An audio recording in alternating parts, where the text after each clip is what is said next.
नमस्कार प्रेक्षको, C news Pune वृत्तदर्शनमध्ये आपले स्वागत। पुण्यामध्ये 1111हून अधिक शंखवादकांनी एकत्र येऊन शंखनाद केला आणि आसमंतामध्ये अतिशय सुंदर अशी ध्वनीचे कंपन लहरी निर्माण झाल्या। तेव्हा आपण जाऊयात पुण्यातल्या 1111 शंखनाद ध्वनींच्या कार्यक्रमाला।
आयुर्वेदिक वैद्यांनी तयार केलेली न्यू युनायटेड फार्मसीची शास्त्रशुद्ध निर्मल सुगंधी उटणी। केशर उटणे, मैसुरे चंदन, मराठी मोगरा, शाही गुलाब, दिलखुश, पारंपरिक उटणे आणि युनायटेड निर्मल सुगंधी अभ्यंग तेल म्हणजेच दिवाळी सर्व स्टोर्स मध्ये उपलब्ध।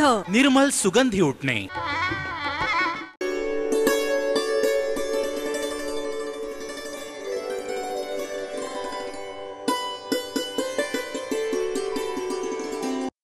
धनगर समाजाच्या राज्यस्तरीय अधिवेशनामध्ये ॲडव्होकेट प्रकाश आंबेडकर यांनी प्रतिपादन केलं की ओबीसी या पदावरूनच तुम्ही निवडणूक लढवा आणि राज्यामध्ये सत्तांतर घडवून सत्तेच्या केंद्रबिंदू स्थानी तुम्ही या, तरच तुमच्या समाजाच्या मागण्या मान्य होतील आणि त्याकरता प्रकाश आंबेडकर हे वैयक्तिकरित्या तुमच्या बरोबर असतील असे ठाम प्रतिपादन त्यांनी धनगर समाजाच्या अधिवेशनामध्ये केले.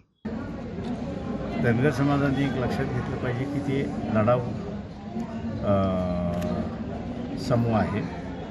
इतिहास त्यांनी घडवलेला आहे आणि त्यांना आता असणारी विनंती अशी केली आहे की ओबीसीचा लढा जे आहे त्या ओबीसीच्या लढ्याचं त्यांनी नेतृत्व त्या ठिकाणी स्वतःकडे घेतलं पाहिजे आणि 27% आरक्षण जे आहे ते सत्ता मिळवून हे तेलंगणासारखं 62% सुद्धा घेऊन जाता येतं. धनगर समाजाचं जे आदिवासी समाजामध्ये जी मागणी आहे, काही उत्साही कार्यकर्ता हायकोर्टामध्ये गेले आणि हायकोर्टातून सुप्रीम कोर्टामध्ये गेले तर सुप्रीम कोर्टाने निर्णय असा दिला की धनगर आणि धनवट हे दोन वेगवेगळे आहेत. त्याच्यामुळे तो मार्ग संपलेला आहे. त्याच्यामुळे आता एकच मार्ग धनगर समाजाकडे राहिलेला आहे आणि तो म्हणजे की महाराष्ट्र विधानसभेची सत्ता घेऊन 27%वरून 62%वरती आरक्षण घेऊन जाणं आणि तिथून आपल्याला न्याय मिळवणं हा एकमेव मार्ग आता उरलेला आहे. ते मी सांगतो. नाही आता तुम्ही असंही म्हणलात की आगामी काळात ज्या काही निवडणुका होणार आहेत त्या सगळ्या निवडणुका ह्या एकतर ओबीसी किंवा आरक्षणवादी हे सत्तेवर यायला पाहिजेत याविषयी. ते मी आत्ता सर जे आमचा जो आहे की सत्ता ही ओबीसीनी घेतली पाहिजे. ओबीसीनी घेत असताना आरक्षणवादी जे आहेत, मग आरक्षणवादी इथला SC आहे ST आहे त्याला असणारं त्यांनी मतदान दिलं पाहिजे आणि इथलं कोणी नसेल तर मुसलमानांना त्यांनी असणारं मतदान दिलं पाहिजे. पण ज्या सवर्णाने आरक्षण संपवण्याची असणारी भूमिका घेतलेली आहे त्या सवर्णांना ओबीसी SC ST आणि मुस्लिम ह्यांनी मतदान करू नये हे आव्हान मी केलं. ओबीसीमध्ये जेवढ्या जाती आहेत तेवढे नेतृत्व आहेत, त्या त्या जातीचे प्रत्येकाचे समूह. त्यांना म्हटलं की आता सामाजिक आणि राजकीय आयडेंटिटी ही ओबीसी म्हणून आता डेव्हलप झाली पाहिजे आणि तीच यशस्वी होऊ शकते. पण मग हे एकत्रित सगळे कसे येणार, कारण प्रत्येक समाजाचं एक नेतृत्व वेगळ्या वेगळ्या ठिकाणी लढा देत आहे. मायांदाजानं कॉल दिला की एकत्र येतील असं माझं स्वतःचं म्हणणं असेल. धनगर समाजाचं अधिवेशन आहे आणि तुम्ही या व्यासपीठावर येऊन भाषण केलेले बोललेलं आहात. तुम्ही काही नेतृत्व या सगळ्या समाजाचं. ओबीसीचं नेतृत्व मीच करतोय, दुसरं कोणीच करत नाही आहे. गेल्या 80 सालापासून 1980 पासून त्याच ताग आहेत. आम्ही तसूभरही हरलेलो नाहीत.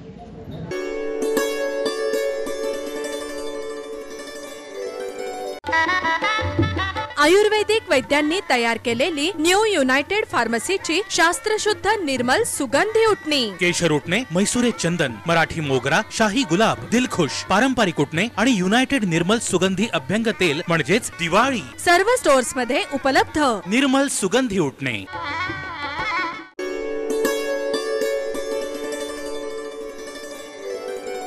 लीला पुनावाला यांनी स्थापन केलेल्या फाउंडेशनच्या माध्यमातून गेले 30 वर्षाहून अधिक वर्ष शैक्षणिक सुविधा आणि स्कॉलरशिप्स दिल्या जातात.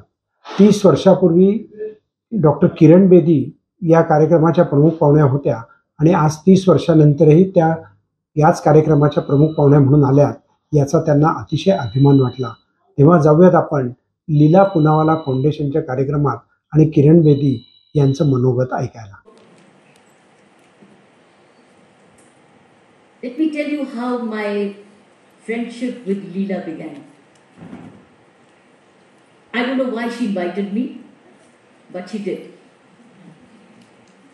At that time, she was known as India's leading woman entrepreneur. I don't know whether you know, she was a pioneer in women leadership in the world of business and the corporate world. आपको मालूम नहीं है, लेकिन ये Pioneer वहाँ थी और वहाँ से मैं इनकी इनोवेशंस खूब पढ़ती थी कि किस तरीके से ये अपनी मैनेजमेंट करती है. And she was the only woman in a man's world at that time. Therefore she was one I was looking at. So when she invited me, I was also meeting my mentor, somebody who was inspiring me on leadership. And then when Leela invited me, I said, Kamal hai, somebody who I read in the business magazines, the business world, and she's inviting me, मुझे जाना है.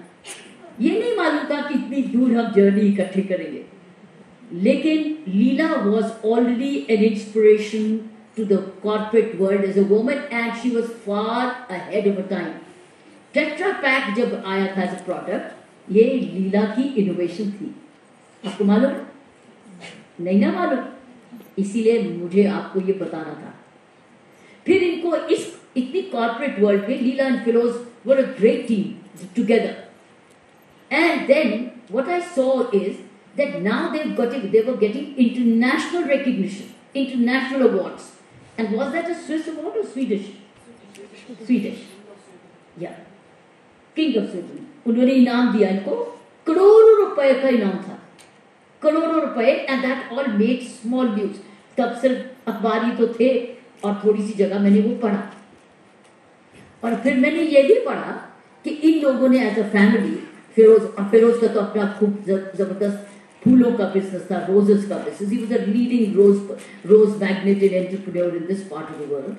तो दोनों ने मिलके ये सारा इनाम जो कि हम लोग अपने लिए बचा सकते थे, रिटायरमेंट के लिए मजा करते हर जगह, इन्होंने सारा का सारा डेडिकेट कर दिया इस फाउंडेशन के लिए.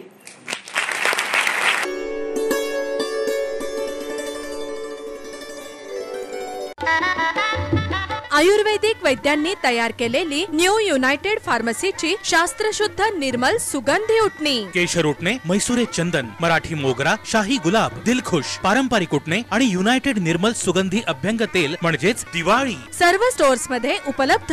निर्मल सुगंधी उटणे.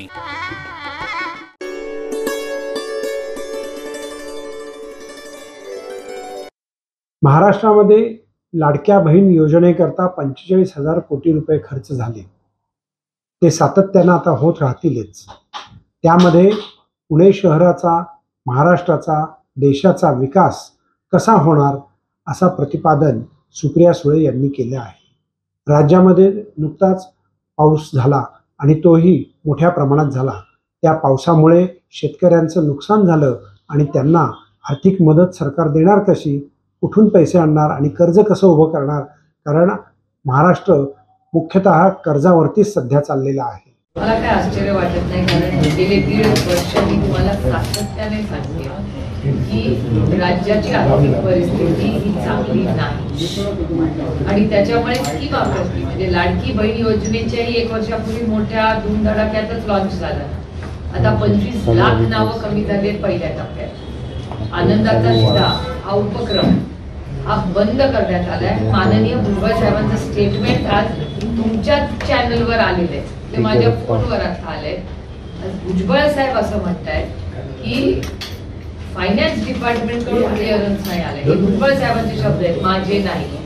त्याच्यामुळे ते माहिती काढावी लागेल की काय खरी म्हणजे काय परिस्थिती आहे राज्याची. मग आर्थिक कारणामुळे नाही देत आहेत, म्हणजे भुजबळ साहेबांचं स्टेटमेंट आहे त्याचा अर्थ आपण काय काढायचं आहे, खूप कॉम्प्लेक्स आहे. कारण का इतका महत्वाचा प्रोग्राम तर सरकार बंद करत असेल. लाडकी बहीण योजनेमध्ये रोज महिलांचे नाव कमी होत आहेत असं तुमची चॅनल्स म्हणतायत. मुलांना स्कॉलरशिपला पैसे वेळेवर मिळत नाहीत. मग दिवाळी तर सोडा, सरसकट कर्जमाफी करू असं काल तुमच्या चॅनलवर आम्ही ऐकलं, पण त्याचा रिपोर्टच महाराष्ट्र सरकारने केंद्राला पाठवला नाहीये. खूप चिंताजनक आहे. मग सरकार करतंय तरी काय? जर अमितभाई शाह म्हणतात आम्ही मदत करायला तयार आहोत, सरकारने रिपोर्ट पाठवावा, मग इतके दिवस सरकारने रिपोर्ट का नाही पाठवलेला केंद्र सरकारला? आणि जर तुमच्याकडे या सगळ्या सोयी आहेत तर मग तुम्ही शेतकऱ्यांचेच पैसे कापणार. जो शेतकरी अडचणीत आहे त्याच शेतकऱ्यांकडून तुम्ही पैसे मागताय सीएम रिलीफ. त्याच्यामुळे काय नक्की राज्याची परिस्थिती आहे जे 1.5 वर्ष सातत्याने मी बोलत आले हे सगळं या सरकारच्या निर्णयांकृतीमधून तुम्हाला दिसतंय. FRBM ऍक्ट मी किती वेळा तुमच्याशी बोलले याविषयी. फिस्कल मॅनेजमेंट महाराष्ट्र सरकारचं कम्प्लिटली कोलॅप्स झाले. आर्थिक परिस्थिती राज्याची प्रचंड अडचणीत आहे आणि फक्त राज्याची नाही. आज एक दुसरा रिपोर्ट आलाय, 2 रिपोर्ट्स अतिशय महत्वाचे. एक रिपोर्ट आलाय की वर्ल्ड बँकेचं स्टेटमेंट आलेलं आहे या जगामध्ये सगळ्यात जास्त लोन देणारा देश भारत आहे. मी म्हणत नाहीये, वर्ल्ड बँकचा रिपोर्ट आहे, माझ्याकडे ती नोट आलेली आहे. पहिलं. दुसरं, केंद्र सरकारचं फिस्कल मॅनेजमेंट, म्हणजे जसं महाराष्ट्राचं फिस्कल मॅनेजमेंट आहे तसं तिथलं केंद्र सरकारचं आहे. त्यांचं म्हणणं आहे की मागच्या GSTचे रेकॉर्ड कलेक्शन झाले असते